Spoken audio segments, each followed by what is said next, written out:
요나단과 다윗으로 보는 씹는 자의 영향력. 요나단은 믿음의 사람이었습니다. 믿음의 사람이라면 반드시 좋은 열매를 맺지만 사무엘서만 봐서는 그가 어떤 열매를 맺었는지 알 수가 없습니다. 그러나 성경 전체를 잘 살펴보면 알 수 있습니다. 골리앗 사건 이후 사울과 요나단은 하나님께서 다윗을 왕으로 삼으실 것을 알았습니다. 그래서 사울은 다윗을 한사코 죽이려 했지만 요나단은 하나님께서 차기 이스라엘의 왕으로 다윗을 세우셨음을 알고 그 뜻에 순종하여 자신에게 돌아올 왕의 자리를 포기하면서까지 다윗을 보호하며 전심으로 그를 도왔습니다. 여호와께서 다윗과 함께 계심을 사울이 보고 알았고 사울의 딸 미갈도 그를 사랑하므로 사울이 다윗을 더욱더욱 두려워하여 평생의 다윗의 대적이 되니라. 곧 요나단이 그에게 이르기를 두려워하지 말라. 내 아버지 사울의 손이 내게 미치지 못할 것이요.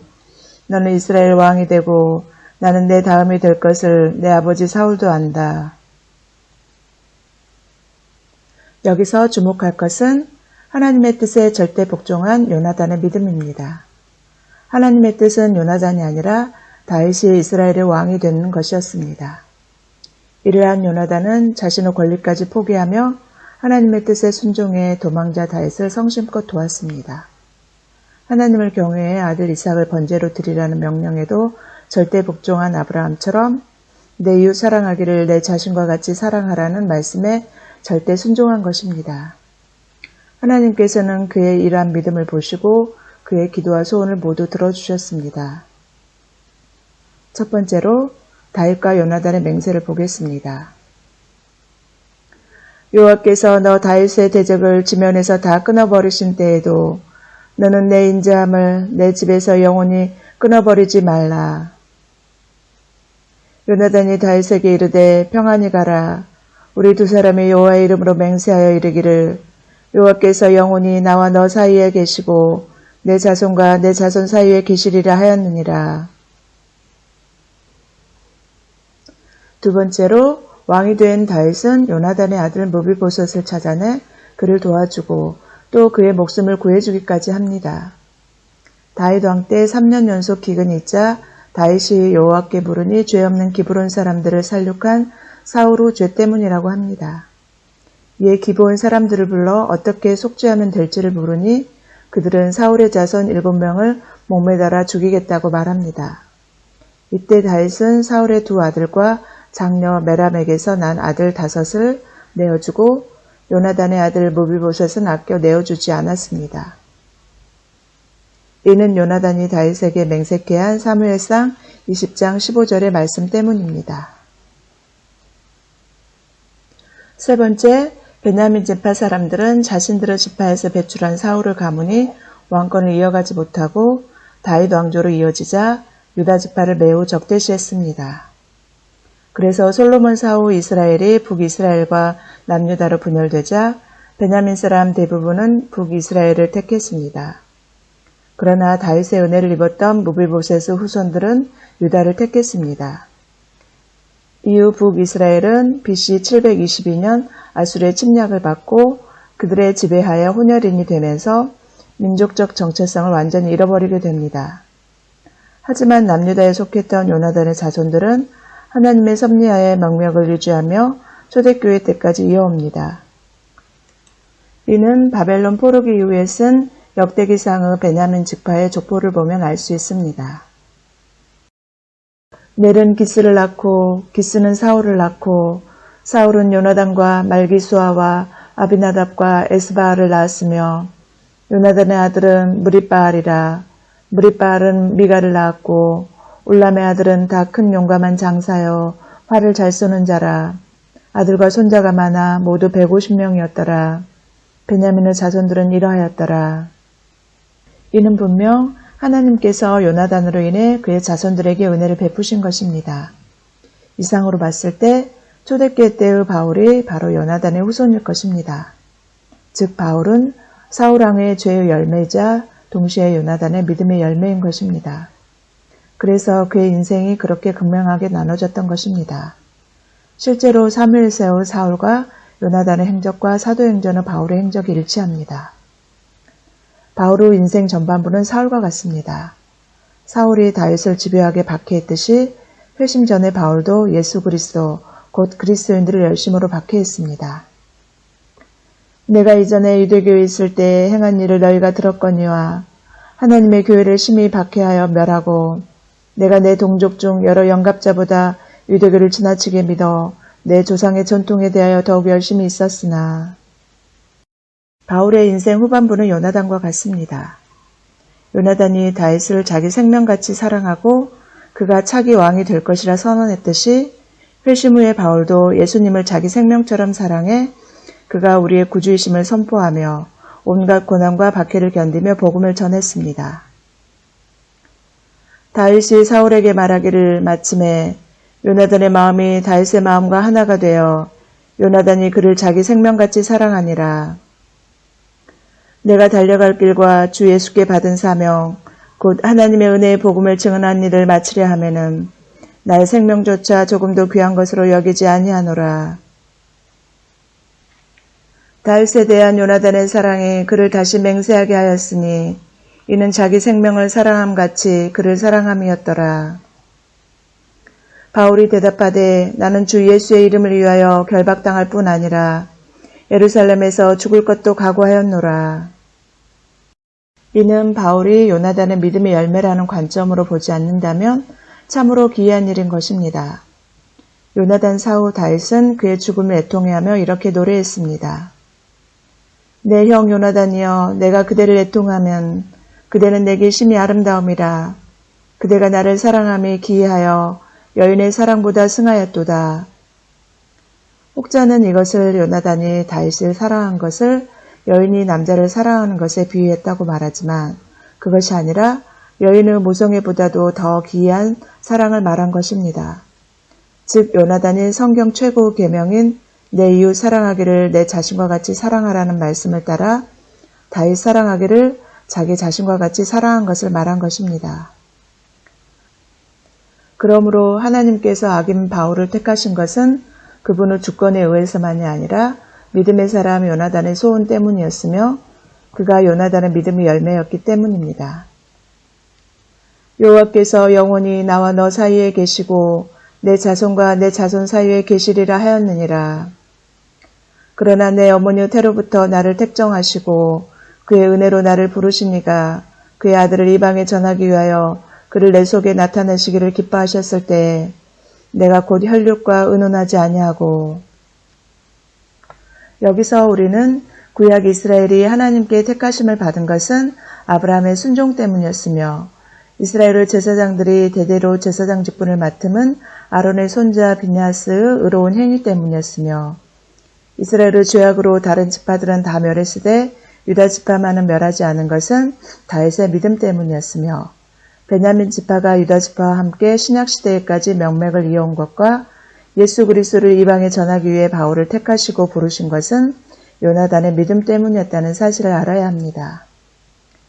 이와 같이 하나님께서 바울을 택하신 것은 그의 행위로 말미암은 것이 아니라 분명 하나님의 은혜입니다. 그러나 그 은혜는 그의 조상 요나단으로 인한 것이었습니다. 이는 사울왕의 행실을 따라 악을 행하는 바울을 하나님께서 택해 쓰신 것은 그의 행위에 의한 것이 아니라 그가 요나단의 믿음의 열매이기 때문에 하나님께서 그에게 은혜를 베푸셨다는 말입니다. 공의와 정의의 하나님께서 아무 이유 없이 누구에게 은혜를 베풀지는 않습니다.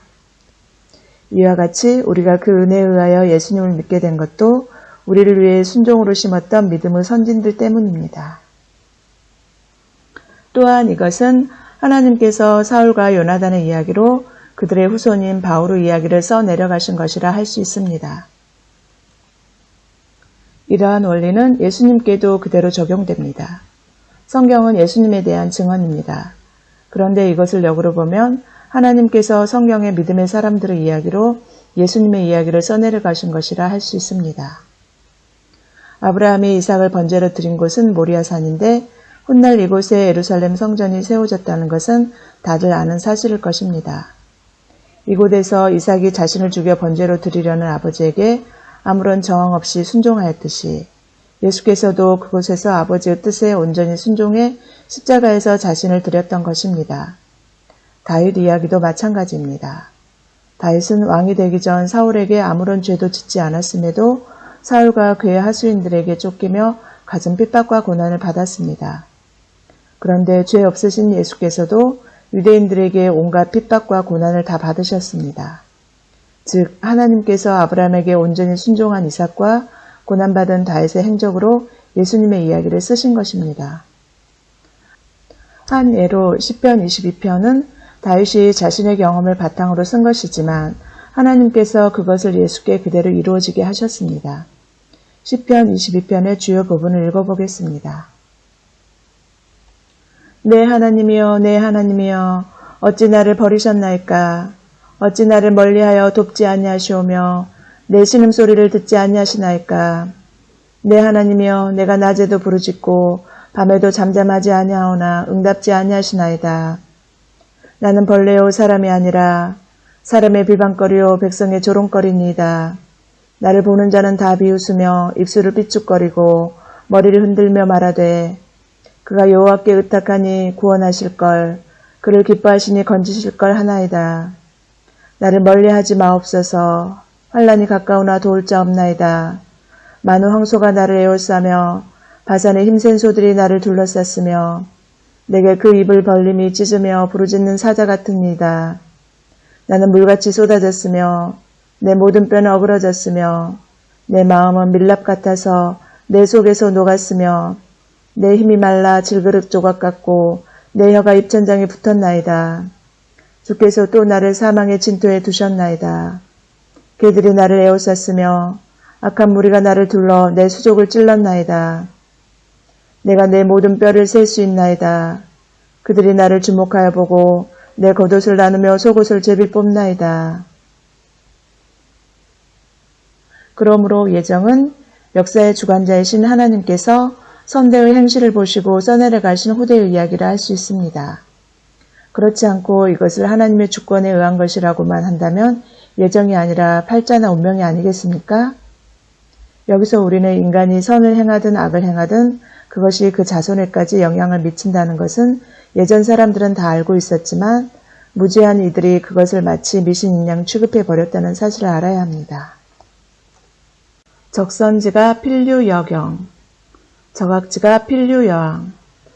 직역하면 선을 쌓은 집에는 반드시 좋은 일이 있게 되고 악을 쌓은 집에는 반드시 재앙이 있게 된다는 것인데 이는 선한 일을 많이 하는 이는 좋은 일이 그 자신뿐 아니라 그 자손에까지도 미치며 악한 일을 많이 한 집에는 재앙이 그 자신뿐 아니라 그의 자손에게까지도 미친다는 말로 다음과 같은 줄임말로 주로 쓰입니다. 적선여경, 선한 일을 많이 하면 경사스럽고 복된 일이 그 자손에게까지 미친다는 말입니다. 적악여왕, 남에게 악한 짓을 많이 하면 그 죄에 따르는 재앙이 자손에게 미친다는 말입니다. 이것은 성경 말씀과도 일치합니다. 할렐루야, 여호와를 경외하며 그의 계명을 크게 즐거워하는 자는 복이 있도다. 그의 후손이 땅에서 강성하며 정직한 자들의 후손에게 복이 있으리로다. 그러나 벌을 면제하지는 아니하고 아버지의 악행을 자손 3, 4대까지 보응하느니라. 온전하게 행하는 자가 의인이라. 그의 후손에게 복이 있느니라. 주는 은혜를 천만인에게 베푸시며 아버지의 죄악을 그 후손의 품에 갚으시오니 크고 능력 있으신 하나님이시요 이름은 만군의 여호와시니이다. 하나님께서는 이와 같은 것을 주야와 맺은 언약, 곧 변치 않은 언약이며 당신께서 정하신 천지의 법칙이라 말씀하셨습니다. 여호와께서 이와 같이 말씀하시니라. 내가 주야와 맺은 언약이 없다든지 천지의 법칙을 내가 정하지 아니하였다면 야곱과 내 종 다윗의 자손을 버리고 다시는 다윗의 자손 중에서 아브라함과 이삭과 야곱의 자손을 다스릴 자를 택하지 아니하리라. 내가 그 포로된 자를 돌아오게 하고 그를 불쌍히 여기리라. 이런 법칙은 태초에서부터 분명히 있어온 것들입니다. 한 사람이 순종하지 아니함으로 많은 사람이 죄인 된 것 같이 한 사람이 순종하심으로 많은 사람이 의인이 되리라.